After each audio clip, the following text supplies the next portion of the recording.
are live in the city of Vicksburg with one of the most prolific politicians of this century. One of the most prolific politicians, not only of this century, but within the state of Mississippi. Mayor George Flaggs of Vicksburg. Mayor, thank you so much for agreeing to be on the show with us today. Well, thank you for inviting me and hosting me. Absolutely. So I just want to jump right in. Talk to us a little bit about your background. Well, long story short, I started work for a chemical plant about 30-some years ago. In 1987, I helped Mike Espy, 86 rather, helped Mike Espy defeat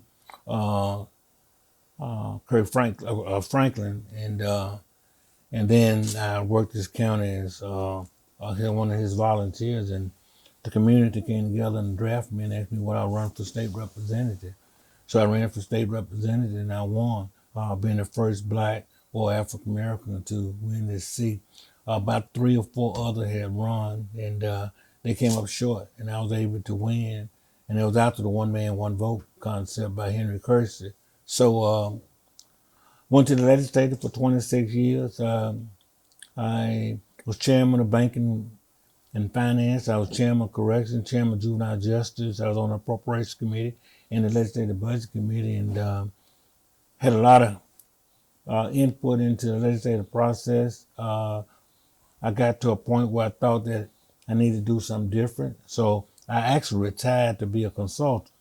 But after retiring, a group of businessmen came to me and said, look, we need you to run for mayor. We need you to turn this city around. There was 5 cars on the city streets of Vicksburg at that time in 2013. Never forget, a guy by the name of Johnny Runners and I drove the streets of Vicksburg and Chauncey Robinson, and all boarded up, tore down. Now, I was just down there last Saturday night. It's traffic nightmare because we have parking congestion, but it's one of the greatest places that you want to be on a weekend. And in fact, all through the week, I've never seen nothing like it. So I've been blessed to bring a city back, and to bring a city back that I love and I've grown up and been here all my life. What has been your most memorable lesson that you've learned within your 26 years in the legislature that you brought with you to help you lead the city of Vicksburg? To not get mad, to not get angry when people disagree with you. Always remember to stay calm, stay cool and collected, and know that the same person that offend you will turn around and help you. Don't take politics personal, or not to be surprised by anything you see or hear in politics. That's interesting that you say that, not to take things personal. With everybody in politics these days taking politics so personally, the personal attacks, the nastiness, what do you see? What's the number one difference you see in politics today between when you went into the legislature? The social media aspect of it. Everything is on Facebook. Everything is on Twitter, and Instagram, all those Instagram, those accounts. But I don't look at Facebook. I don't look at what they say about me. I don't get to hear that unless you call here and I have a conversation on the telephone. Now, my office, what they do is they distribute information by way of Facebook, Twitter, and some other accounts. And I think they're very effective for positive information. But I don't do negative. That's just not me. I get criticized a lot for the stands I take, the people I surround myself with in politics, and crossing line with and working with Republicans. But that doesn't bother me. I ask the Lord to allow me to be effective. And if I'm going to be effective, I'm going to make certain that I create relationships. Relationships are important, and that's why I'm able to bring home the bacon. Well, bringing home the bacon is surely important when you're the city's top CEO. In fact, you talk about controversial relationships. When former President Trump was in office, you all had a pretty special relationship that, as it seemed, kind of turned out to help the city of Vicksburg? Well, I had a great relationship with Trump. I've had a great relationship with George Bush, both Bush. I had a great relationship with Obama. I had a great relationship with Bill Clinton. I've had a great relationship with a number of presidents. I don't pick them. The people pick them. I just work with them. What happened on Trump is that I feel Brian called me because the mayor of Jackson chose not to greet him at the airport, and I asked me what I do, and I told him absolutely. And I never forget it. When he got off the plane, he said, "I read a lot about you." And I said, "Well, good. It's all good news." And he laughed. He chuckled. I said, "But he said, I'm looking forward to meeting with you and talking to you." I said, "Well, good. I am too." I said, "This conversation might cost you about $8 million." And he laughed. And so it went on. But what happened was we had a company called Anderson Taylor. It's not Forest Product. One of the first company to use the enterprise zone. And we was about to close that plant down. And I called on the president, and he called on some of his staff and told them to work with me. So we end up saving 152 jobs at one time because we was able to pull people together through collaboration and understanding the leadership with Ben Carson and others to create the opportunity zone. The first one was in Vicksburg, and we're proud of that. I don't regret not having a relationship that was productive. I've been in the White House with him about 3 or 4 times, but I think we elect and president, but that don't mean we have to distance ourselves from once the people elect who we don't want. You're hitting on a very, very important subject that I like to talk about quite a bit, and that's civility. And a lot of folks didn't agree with President Trump, wanted to ignore him, wanted to act like he wasn't president. But I mean, what are your thoughts on that? Well, there's a lot I didn't agree with. There's some things I did agree with him on when it came to civil rights and those type of things. I thought he was on the wrong side of it. But when it came to his fiscal policy, delivering the money because he was at the White House, I agreed with it. You don't ask God to give you or to allow you, and then turn around and say he creates the opportunity, and you get to the White House. Oh God, I'm sorry, this is a Republican. I'm sorry, this Trump. I can't go get the money. No, you don't work like that. You work with whoever's in place, and that don't mean I had to love him or ask people to love him or to do those things. I respect it. I respect anybody in an office. I respect anybody in a position. I respect law enforcement. I respect a coroner. Wow. So, what would you tell young, up and coming folks entering politics? Well, if you're interested in politics, I tell them all the time. In fact, I'll be in Natchez in about 2 weeks. I'm going to tell them the same things I tell everybody. Search your gut, search your heart, pray about it. Make certain you want to get in it for the right reason. Make certain you want to get in to make a difference. Everything that I've been able to be successful with is because I knew God's purpose for me. I knew that I wanted to be in politics for the right reason. I wanted to make a difference. Now, whether or not that difference make a difference with other people, I don't know. That ain't for me to worry about. I tell you this, I've been elected to the House. I was elected to the House of Representatives 6 times. I've been elected as mayor of Vicksburg 3 times, and that's what matters to me. What matters to me is what matters most, and that's the people. Absolutely. And so, with the people mattering most, talk to me a little bit about some of the economic development projects that are affecting the people. Well, we got any number of economic development projects. I talked about about to lose 152 jobs. Those people are on the lower, not the lower end, but those people that was in that lower percentile of poverty. We helped them. But let me tell you what's going on now.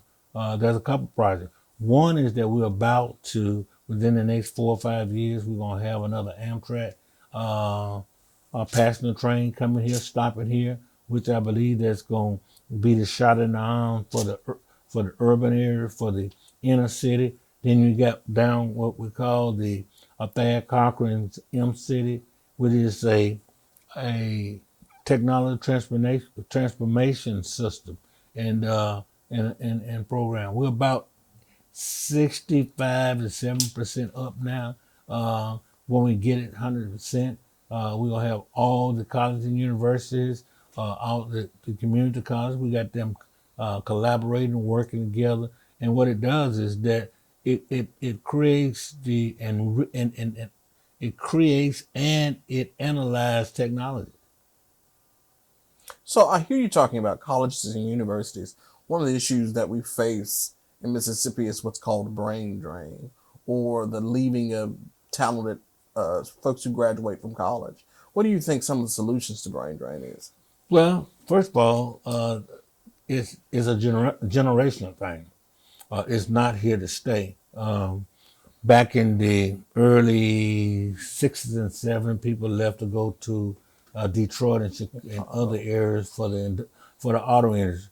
People gonna go and come. What we got to do, and as we're doing in Vicksburg, we're reaching out, targeting young people, the millennials, and those type people to try to get them to come into Vicksburg, which now is creating a housing problem for us because they're coming in. All our lost apartments are full downtown. Wow. And that's because young people are mobile, young people want to try things. I read an article one time, and I think it's true, is that most young folks change careers 7 times in a lifetime.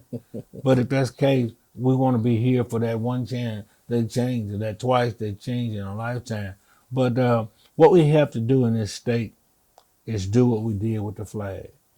We have to remove those things that separate us and put those barriers up for us, and elect good people and people that want to represent this state and want to put this state in a more competitive move, in a progressive move, as relates to economic development, as relates to education, and those type of things. Give people opportunities they've never had opportunity before.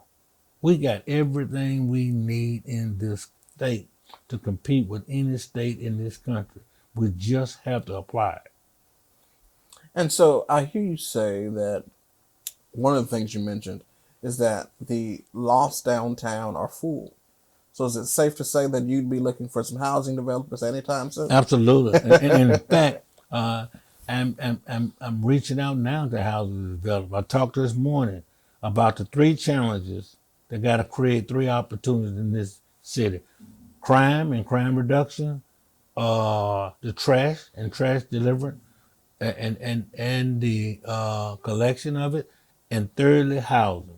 If we can get those challenges and turn them into opportunities, you're going to see a city that you've never seen before, because you have a city that is safe, and I believe it's safe now. We just have to have a reduction in some of the crimes that we believe that is a generational thing, because if you had a police there, you couldn't solve them.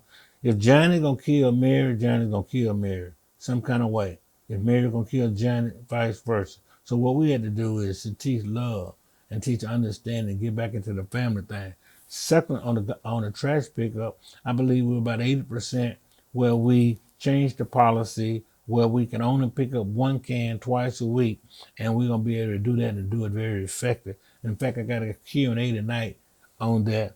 And thirdly, housing. There's about 32 houses being built or going to be built on Indiana Avenue next to me. There are other areas in this city we want to develop. There's 11 acres across from it. I'm reaching out to housing development right now. I'm writing now the United States housing and urban so that we can get some federal money. I'm asking the congressional delegation to help us with federal money. We need some money to restore and to replace the blackness in our city. I ride around every weekend, and I don't like what I see. And I come up with ideas every weekend that allows me to say something about improving this city. I love Vicksburg, and I hope Vicksburg love me. Wow. I believe they do from what I've heard. So, what are your thoughts on key political figures? Let's take Maynard Jackson of Atlanta, former mayor of Atlanta. What do you think of his leadership, his life, and legacy? When I first got elected, I knew nothing about being a mayor. I was a state representative. I was policy driven and not service driven.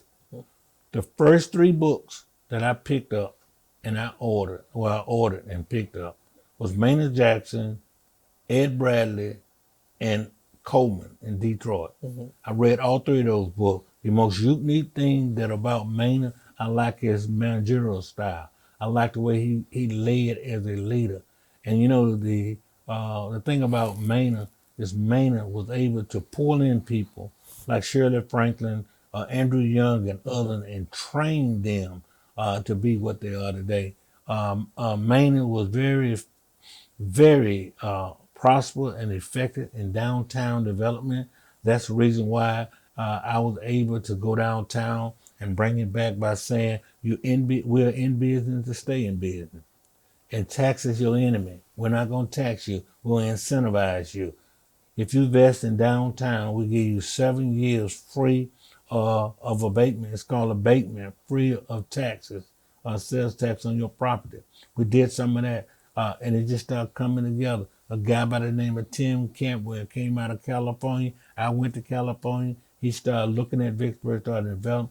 One of the first business that we brought down here was the 10 South, where he put a restaurant on top of the tallest building in Vicksburg, and it's working. You got a 45-minute wait on weekend. But the thing that I like about Maynard is that Maynard ran for the United States Senate, and he came up short, and because he was up against a giant of a man at the time, but he came up short. But he looked at the demographic and looked at all the numbers surrounding Atlanta, the city of Atlanta. And when he looked at those numbers, he saw the demographic, he saw the poll number, and he ran and he won. And then he started turning the money over in Atlanta like never before. Maynard Jackson is, if I had to emulate anybody in politics as it relates to a mayor, to be Maynard Jackson. If it's president, it'll be Obama, Bill Clinton, and I think Richard Nixon and Ron Reagan. If it's a governor, it'll be people like Haley Barbour, Ray Mavers, and those type people. I think you have to.